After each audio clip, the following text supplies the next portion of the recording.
You are in a simulation. Here's how to exit it, my friends. You are dreaming. What you call life, this solid world of people and problems, of fears and desires, is but a grand simulation, a play of shadows upon the screen of your own mind. It seems so real, does it not? When you are hungry, you feel the ache in your stomach. When you are disappointed, you feel the heaviness in your heart. But I tell you, these are not the chains you think they are. Life is a simulation of your own consciousness, not an external prison. When you look around and see the world with its fixed laws, its solid structures, its immovable facts, it seems impossible to think otherwise. The body appears bound to time, the seasons move without your consent, and the conditions of your birth seem to have decided the framework of your existence long before you could choose anything. Yet, if you pause and consider, you will notice that what you call life is never anything other than your awareness of it. It is filtered, shaped, and given meaning through the lens of your perception.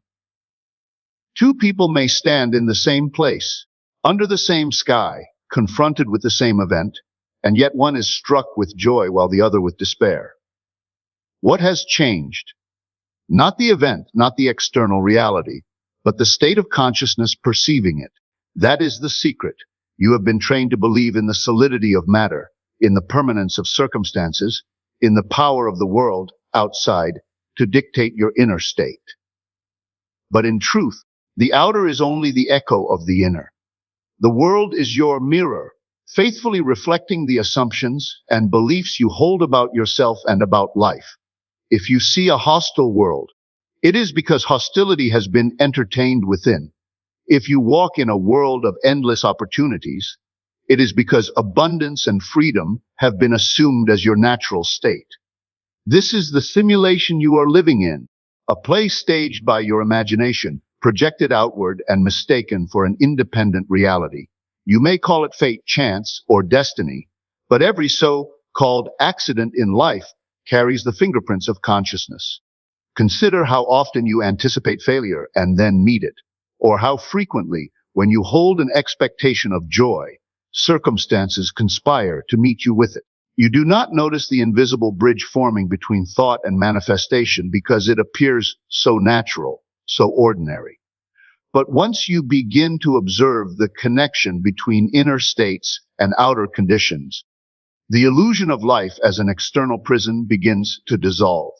The bars were never real. They were painted shadows cast by your own awareness. When you accept this, responsibility takes on a new form. No longer is it about blaming yourself or condemning the self for past mistakes. Rather, it becomes the recognition that you are the originator, the source from which all flows. You can shift the entire simulation by shifting your consciousness. A change of assumption, deeply felt and persistently held, will alter the reflection you meet in the world. This is not philosophy, it is law. As within, so without.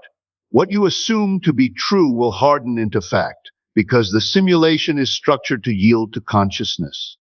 The prison you imagine yourself trapped within is nothing more than the habit of identifying with appearances. Appearances tell you that you are small, bound by circumstance, and limited by the conditions into which you were born. Appearances insist that the outer world has the final say. Yet appearances are only symbols, reflections of states you have entertained. And the moment you assume a new state, the reflection must change. It is not the world that binds you, but your belief that the world is independent of you. You may wake in the same body with the same name, among the same people, and yet once you alter your inner state, those very same people and events behave differently toward you. The simulation shifts because it was never fixed, it was waiting on your command. The keys of the simulation are in your hands, though for years you may have thought them lost. You hold them every time you imagine, every time you feel, every time you assume. The life you call real is only the screen upon which your consciousness is projected, and nothing exists outside of that projection. The sooner you realize this, the sooner you recognize that the so-called prison of life is not a prison at all, but a stage, and you are both actor and playwright. Every circumstance is a reflection of your inner assumptions. Look carefully at the pattern of your life, at the repeating themes, the encounters that seem to circle back again and again, and you will notice a thread that runs through them all. That thread is the state of consciousness you have most frequently entertained. The outer world, though it seems independent, is obedient to the tone of your inner being. When you assume lack, life provides you with countless situations that confirm it. When you assume rejection, doors seem to close before you even reach them. When you assume favor and blessing, the same world rearranges itself to bring you allies, opportunities, and open paths. Circumstances are not random, they are reflections, like the image in a mirror, answering faithfully to the assumptions you carry within. An assumption is not simply a fleeting thought or a passing wish. It is the deep-seated conviction you hold about yourself and about life. It is the quiet agreement you have made, often unconsciously, that this is who you are, and this is how the world will treat you. Perhaps you assume that money is hard to earn, or that love is scarce, or that health inevitably declines with age. These assumptions live so deeply in your awareness that you seldom question them, yet they shape every experience you call reality. The law is simple: what you assume, you see. What you accept inwardly, you meet outwardly. Life has no choice but to mirror it back to you, for consciousness is the cause, and circumstances are its visible effect. Consider the way a magnet organizes iron filings around itself. The filings have no will of their own. They simply respond to the magnetic field that surrounds them. In the same way, circumstances are drawn into alignment with the field of your assumptions. Change the field, and the pattern rearranges instantly. But because assumptions feel so natural, like the air you breathe, you rarely realize that they are there, shaping every detail of your environment. You think the world is treating you in a certain way, when in truth the world is treating you exactly as you have assumed it must. The harsh boss, the unreliable friend, the closed door, the delayed opportunity, these are not accidents. They are reflections of an inner belief, often so quiet you hardly notice it, yet commanding the stage of your life with absolute authority. This is why two people can share the same background, the same education, even the same family, and yet their lives unfold in entirely different directions. One assumes success is natural, and so success follows him like a faithful servant. The other assumes struggle is inevitable, and so life provides endless proof of struggle. Circumstances are impartial. They do not choose who to bless or who to deny. They simply reflect the assumptions each individual entertains. If you desire a new life, you do not need to battle with circumstances, nor attempt to control the outer world through force or manipulation. You need only to alter the assumptions from which you live, for when the root changes, the fruit must change with it. Examine the beliefs you hold most dear, the quiet phrases you repeat in your mind when no one is listening. Are they assumptions of possibility, of favor, of growth, of joy? Or are they assumptions of limitation, of disappointment, of inevitability? Whatever they are, life has no option but to echo them in form. The echo may not appear at once, but persist in an assumption long enough, and the world will reflect it with exactness. This is why the circumstances around you today are not random events, but the outpicturing of assumptions you entertained yesterday, last month, last year. Life is never against you. It is always reflecting you. Imagination is the doorway out of the simulation. The world that seems so rigid, so unmoving, so permanent is in fact pliable, but it does not yield to effort or force. It yields to imagination. What you accept as true within your imagination becomes the seed that must manifest outwardly in what you call reality. When you dwell in a scene in your mind and give it the feeling of reality, you have already stepped beyond the confines of the simulation, for the simulation cannot resist the authority of imagination.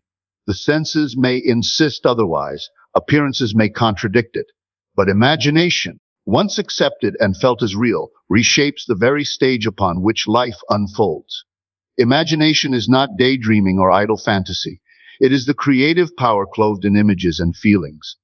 Every invention, every work of art, every scientific discovery first existed in imagination before it was called real. The airplane flew in imagination before it flew in the sky. The great buildings stood in imagination before they stood in stone. The same law applies to every personal circumstance in your life. The wealth you desire, the relationship you long for, the healing you need.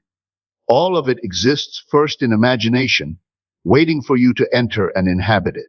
When you do, you are no longer bound by the evidence of the senses. You are walking through the open doorway out of the simulation. The mistake most make is believing that imagination is inferior to facts, that what is seen with the eyes is stronger than what is felt inwardly. Yet facts change daily, while imagination holds the power to alter facts entirely. A circumstance that appears immovable today can dissolve tomorrow because imagination has been accepted as true tonight. The world of appearances is not the cause, but the effect, and imagination is the hidden cause working beneath it all.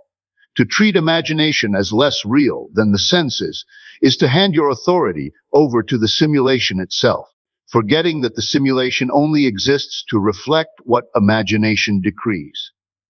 There is a sacred practice in stepping into the desired scene within imagination and experiencing it as though it were happening now. This is not wishing or hoping, it is assuming. It is feeling yourself to be in possession of the thing longed for and resting in that conviction until it takes root. In the silence of imagination, you converse with the people you wish to meet. You walk through the doors you wish to open. You enjoy the life you wish to live. And though the outer world may look unchanged, you have already crossed the threshold. You have moved out of the old state and entered the new, and in time the simulation must catch up, adjusting its details to match your inward stance. Imagination is the only faculty that allows you to escape the repetition of old patterns. Without it, you are caught in the loop of memory and habit, reacting to circumstances as though they were sovereign over you. But with imagination, you can revise the past, reshape the present, and create the future. You can take a memory that once caused pain and, in imagination, alter its outcome until the sting is gone, and the new memory radiates healing instead. The past is not fixed any more than the future is. Both are subject to the creative act of imagination, and both yield to the state you assume now. The doorway stands open each time you close your eyes and turn inward. The moment you detach from appearances and enter the world of imagination with faith, you are no longer confined to the simulation. You are operating from the higher law that commands the lower. You are engaging the power that gives life to facts rather than bowing before the facts themselves. To exit is to awaken, not to escape.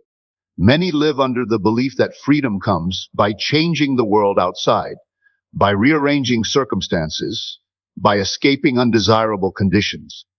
They imagine that if only they could leave the place where they are, abandon the people who surround them, or break free from the duties that press upon them, then life would finally be different.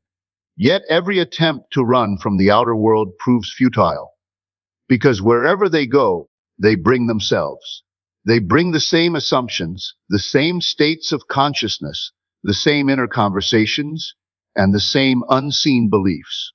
The new environment quickly takes on the shape of the old one, for nothing has truly changed. The outer world is not the prison is the identification with a limited self. Exit is not achieved by flight, but by awakening. Awakening is the recognition that you are not the role you have been playing, not the mask you have been wearing, not the title or condition you have been clinging to. You are the dreamer who gives life to the dream. You are the consciousness out of which all appearances flow. When you identify yourself with sickness, poverty, failure, or despair, you are asleep within the dream, believing the role is all there is. But when you withdraw attention from the role and recognize your true nature as the one who imagines, who assumes, who gives reality its tone, you awaken. To awaken is to stand in the awareness that life is not happening to you, but happening through you. This awakening does not require the abandonment of duties or the rejection of the physical world. It requires a shift of identity. The moment you stop saying, I am a victim of circumstances, and instead say, I am the cause of circumstances, the dream loosens its grip. The outer world becomes pliable, no longer the master, but the servant of your inner state. To awaken is to reverse the order of cause and effect, to recognize consciousness as cause and then circumstances as effect. Once this is grasped, the need to escape falls away because you understand that nothing outside has power over you. The chains you once feared were made of paper, and with awakening they dissolve. To exit through awakening is to change the direction of attention. While asleep in the dream, attention clings to facts, appearances, and the evidence of the senses. Awakening turns attention inward, toward imagination, toward the feeling of the wish fulfilled, toward the unseen reality that precedes the seen. In that inward turning lies freedom, for imagination is the higher law. When you live from imagination, the outer world must align with it. You are no longer tossed about by appearances, but guided by the inner conviction that what you assume is what must come to pass. Awakening is not escape from the dream, but mastery within it. The difference between escape and awakening is the difference between running from shadows and turning toward the light that casts them. Escape keeps you bound, always searching for a better outer scene, always believing salvation lies elsewhere. Awakening reveals that the outer scene has no life of its own. It is a shadow of the inner light. To recognize this is to rise above the illusion of bondage. It is to see the stage for what it is, a stage, and to realize that you are not the character trapped in the script, but the author who can rewrite it at will. Assume the feeling of the wish fulfilled and persist in it. The law is not concerned with the effort of the will, nor with endless struggle against circumstances. It responds to the inner state you dare to occupy and hold. To assume the feeling is to step into the reality of your desire as though it were already accomplished. It is not merely thinking about it, nor is it pleading for it to come. It is claiming it as yours, resting in its possession, and walking in the conviction that it already belongs to you. When you assume it, you shift your state of consciousness, and since the outer world is nothing more than the echo of that state, it must conform in time to your assumption. Feeling is the secret. Thought without feeling is weak and scattered, but when thought is clothed with emotion, it takes on life and becomes a creative force. The moment you inwardly feel the joy of possession, the satisfaction of accomplishment, or the relief of answered prayer, you have planted a seed. That seed, if not uprooted by doubt, will grow and manifest in the visible world. Many fail not because they lack imagination, but because they do not persist in the assumption.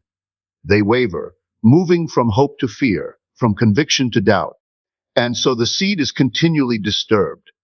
To persist is to remain loyal to the unseen reality, even when the senses deny it, even when appearances mock it, even when nothing outwardly seems to change. Persistence is not struggle, it is quiet faith. It is the refusal to abandon the state you have chosen, no matter how loudly the world contradicts it. When you persist, you are training the imagination to hold steady, to remain fixed in the vision of fulfillment. The world may tempt you to return to old assumptions, to rehearse old disappointments, to bow again to appearances. But persistence keeps you anchored in the new state until the outer world is compelled to reflect it. The simulation has no choice. It must mirror the state you inhabit most consistently. To assume the feeling of the wish fulfilled requires more than words. It requires a shift in your inner conversations, in the tone of your self-talk, in the silent images you allow to dwell within. If you desire wealth, yet continually speak of lack and worry, you have not assumed wealth. If you long for love, yet dwell on loneliness and rejection, you have not assumed love. The assumption is complete only when your inner life aligns with the state desired. This does not mean pretending or forcing, but gently and repeatedly bringing yourself back to the scene of fulfillment until it feels natural. Once it feels natural, it has taken root. The world calls this delusion, but in truth it is creation. Every achievement humanity has ever known was once delusion to those who could not see it. To fly was once delusion. To cure disease was once delusion. To speak across oceans was once delusion. But to the one who assumed it, who persisted in the inner vision until it hardened into fact, it was simply the unfolding of law. What is true collectively is true individually. Your desires are not idle fancies. They are glimpses of what is possible for you, waiting for your assumption to clothe them with life. To assume the feeling is to live as though the unseen were seen, as though the invisible were already manifest. To persist is to hold to that vision with unwavering faith until the outer world bends to it. This is not force, it is surrender to the truth that consciousness creates reality. The wish fulfilled, once assumed and persisted in, cannot remain in imagination alone. It must externalize, for persistence in assumption is the path by which the unseen becomes the seen. You are the author, not the victim of your world. The world appears to you as though it were already written, a script you had no part in drafting, a set of conditions thrust upon you without consent. You look at the circumstances of your birth, the family into which you were born, the economic system that surrounds you, the body you inhabit, and you say, this is who I am. This is my portion. This is all that can be. And by saying it, by accepting it as true, you reinforce the illusion that you are a character trapped within a story authored by something outside of yourself. But the truth is altogether different. The story is written from within, and you are the one who writes it. Every belief, every assumption, every quiet conviction is a line in the script, and the world faithfully performs it. To see yourself as victim is to hand over authorship to appearances. It is to believe that the events you see are causes instead of effects. You look at poverty and declare it is the reason for your lack. You look at rejection and declare it is the reason for your loneliness. You look at failure and declare it is the reason for your despair. Yet each of these is the shadow of an inner state, the outpicturing of what you have consented to assume. To be the author is to reverse this order, to recognize that the cause is always inward, and the world is nothing more than the canvas upon which your inner life is painted. As author, you are free to write anew. You may have written chapters of struggle, scenes of heartbreak, paragraphs filled with disappointment, but the pen has never left your hand. At any moment, you can draft a new state of being and inhabit it. The characters around you will change their lines. The plot will take new turns, and what once seemed inevitable will dissolve as though it had never been. Life bends to the author because life has no voice of its own. It speaks only what you give it to say. Victimhood feels convincing because the simulation is convincing. The senses present facts, and the facts appear final. But when you dare to test the truth of authorship, you will see the world rearrange itself in ways so subtle, so precise, so deliberate, that you can no longer deny the law. Change the state you live from, and the script changes. Assume yourself to be favored, and opportunities that once ignored you now seek you out. Assume yourself to be loved, and those who once overlooked you now recognize you. Assume yourself to be prosperous, and channels of provision open where before there was only lack. The script is obedient to the author, not the other way around. To live as the author is to take responsibility for your inner life. It is to govern your imagination with intention, to feed it with scenes of fulfillment, to clothe it with feelings of accomplishment, to persist in visions that contradict the senses. Responsibility here is not burden but power. It is the realization that nothing in the world can withhold from you what you inwardly accept as true. You need not beg, nor struggle, nor manipulate. You need only to assume your rightful place as the writer of the play and to hold fast to the vision you desire to see. Every page of your life is written by the state you occupy. The question is never what the world is doing to you, but what you are assuming within yourself. The world is the stage, but you are the playwright. The world is the reflection, but you are the face it mirrors. The world is the echo, but you are the sound that produces it.